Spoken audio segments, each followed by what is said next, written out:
Teología básica por el Dr. Charles C. Riley. Sección 8. El pecado. Capítulo 37. La imputación del pecado. 1. El significado de la imputación. Imputar significa atribuir, reconocer o achacar algo a alguien. No es mera influencia, sino involucramiento lo que está en el corazón del concepto. El Antiguo Testamento provee varios ejemplos de la imputación. Levítico 7, 18 y 17, 4 indican que culpa y falta de bendición se le imputaban a un israelita que no seguía el rito prescrito en las ofrendas. En 1 Samuel 22:15 y 2 Samuel 19:19 hay peticiones para que no se les imputara algo a ciertos individuos. En el Salmo 32:2 David expresa la felicidad del hombre al cual el Señor no le imputa la iniquidad.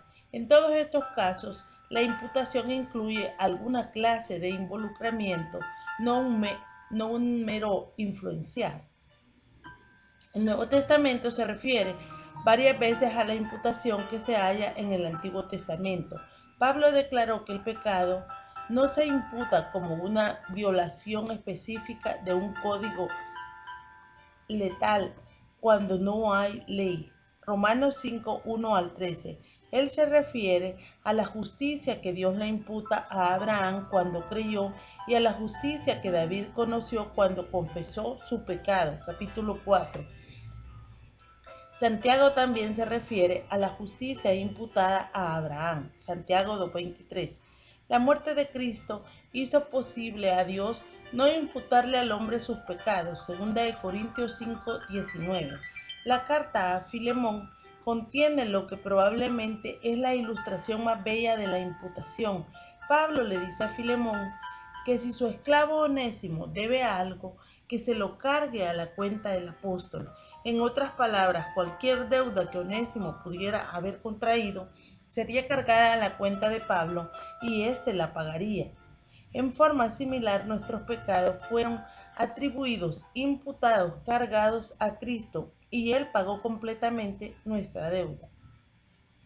2. Tres imputaciones básicas. Los teólogos generalmente han reconocido tres imputaciones básicas. A. La imputación del pecado de Adán a la raza. Romanos 5, 12 al 21. Esta es la que nos concierne en esta sección sobre el pecado y regresaremos a una plena discusión de ella. B. La imputación del pecado del hombre a Cristo. 2 Corintios 5:19, 1 Pedro 2:24. C. La imputación de la justicia de Cristo a los creyentes. 2 Corintios 5:21. 3. La imputación del pecado de Adán. A. El pasaje central Romanos 5:12. El concepto del pecado imputado surge de interpretar el significado de todos pecaron al final del versículo 12. Algunos entienden que significa que cada individuo peca personalmente y a causa de estos pecados las personas mueren. Pecaron se refiere a pecados reales. 3:23. Vistos como una expresión y aprobación individual del acto representativo de Adán. Leslie C. Allen, Romans a New Testament Commentary. Grand Rapids, Sunderland, 1969, 352 la página. Sin embargo, aún los bebés mueren aunque no han cometido pecados personalmente. También todos pecaron está relacionado con un hombre, Adán, por el cual el pecado entró en el mundo. El versículo no dice que Adán pecó y otros también pecaron. 5 veces en 5:15 al 19 Pablo afirma que la condenación y la muerte reinan sobre todos a causa del pecado único de Adán, no a causa de los varios pecados de todos. Algunos entienden el significado como todos son pecadores o todos son pecaminosos. Sin embargo, la palabra es un verbo en la voz activa. Todos hicieron algo, no un nombre o un adjetivo. Todos son algo. Por supuesto, es verbal que todos son pecadores, pero eso no es el significado de todos pecaron en este versículo. Las objeciones de Shedd al significado de todos son pecadores son muy pertinentes. Él observa que tal interpretación sería contraria al uso invariable de la voz activa del verbo y requeriría la adición del verbo ser. Dogmatic Theology, New York, 1891, 283 al 5.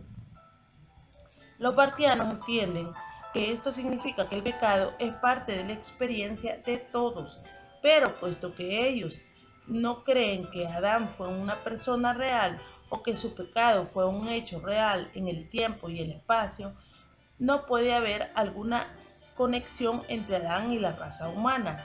Para ellos este versículo no dice nada acerca del pecado original ni del pecado imputado. Todos pecaron cuando Adán pecó. Este parece ser el único sentido que le hace justicia al verbo y a su relación con la parte precedente del versículo.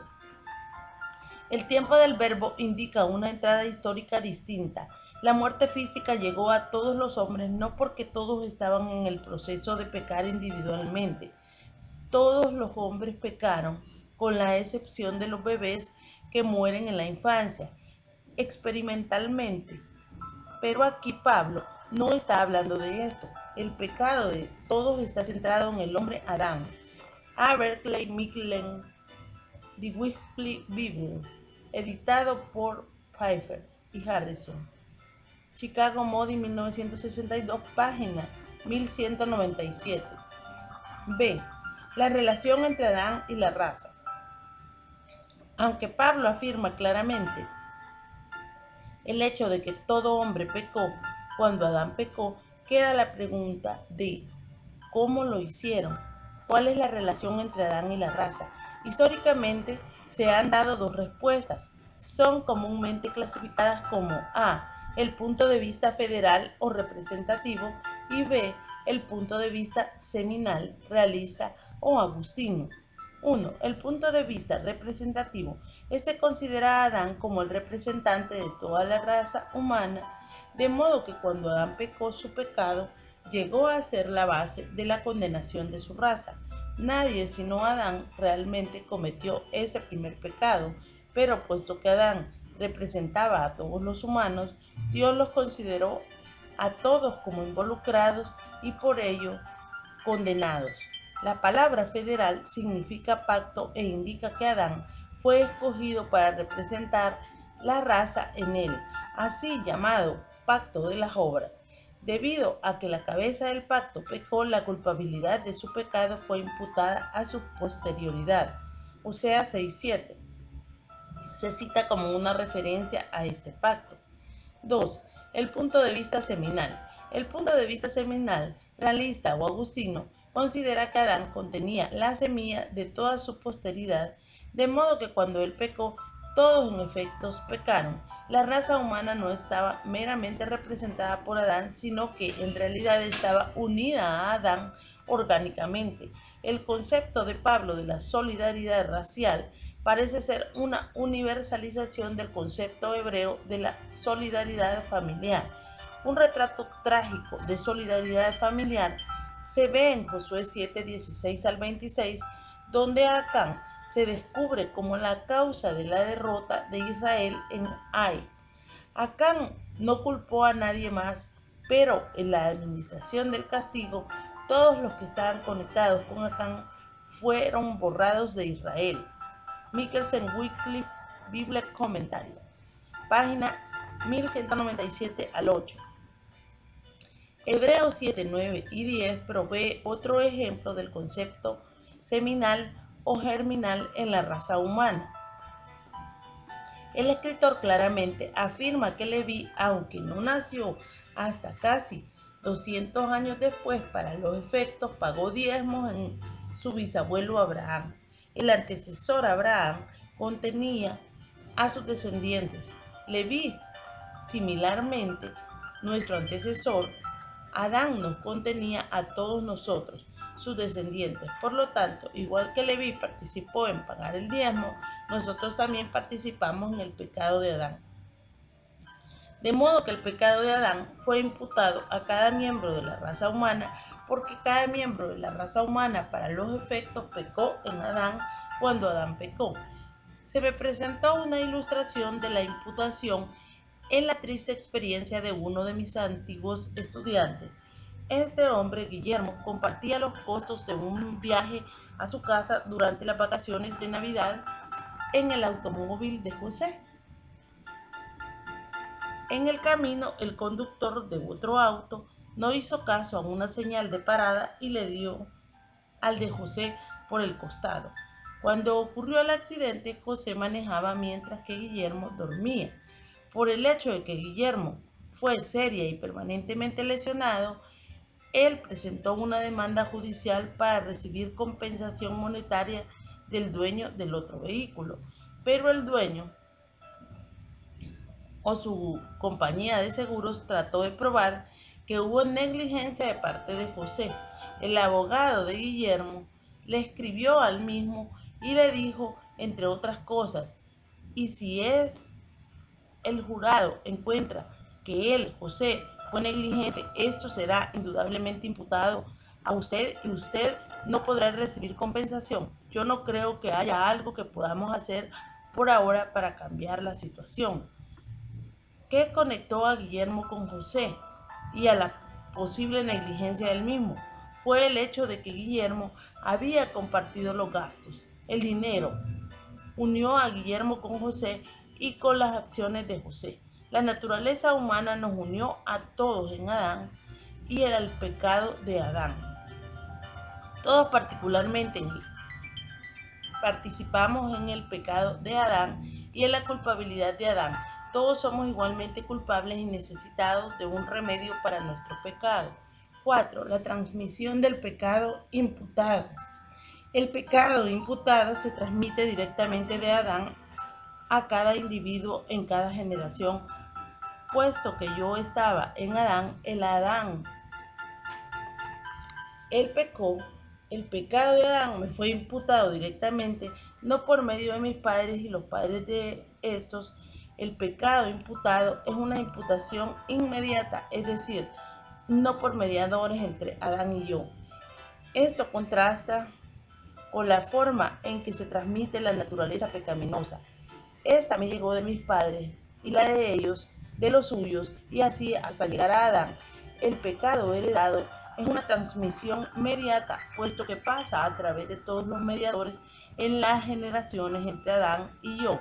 En un diagrama, el contraste luce así, una comparación de cómo el pecado heredado e imputado se transmite. Pecado heredado de Adán a Caín, a Enoc, a Irad, yo. A Set, a Enoch, a Cainán, yo. Adán, a Caín, a Enoc, a Irad, yo. A Set, a Enoch, a Cainán, yo. 5. La penalidad del pecado imputado. La muerte física es la penalidad particular conectada con el pecado imputado, Romanos 5, 13 y 14. La penalidad particular conectada con el pecado heredado, como usted recordará, es la muerte espiritual. 6. El remedio para el pecado imputado. El remedio para el pecado imputado es la justicia imputada de Cristo. Al momento de uno creer, la justicia de Cristo se le acredita o imputa a ese individuo.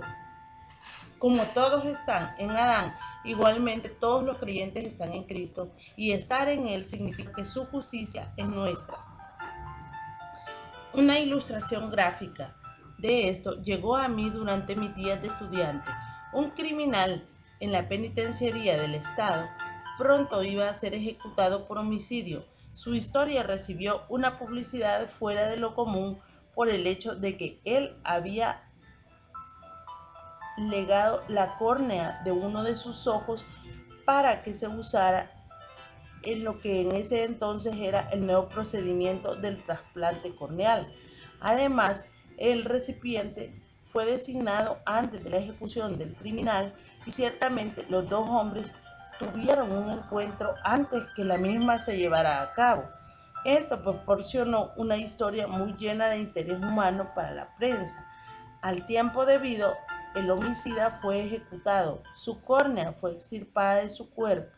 y por el milagro de la medicina trasplantada en el ojo del hombre ciego, que entonces pudo ver. Ahora bien, suponga que algún policía hubiera tratado de arrestar al hombre que recibió la córnea y hacer que lo ejecutaran porque tenía la córnea de un homicida. Cualquier juez diría, pero esa córnea que anteriormente estaba en el cuerpo de un homicida, ahora está en el cuerpo de un hombre que es justo ante la ley.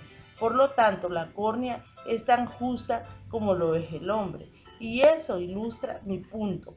Yo estaba en Adán y condenado justamente a morir porque pequé cuando él pecó, pero por un milagro más grande que cualquier procedimiento quirúrgico, fui puesto en Jesucristo y ahora soy justo porque Él es justo y puedo presentarme delante de un Dios santo sin ser condenado. De haber estado en Adán a estar en Cristo, esa es mi historia por el milagro de su gracia.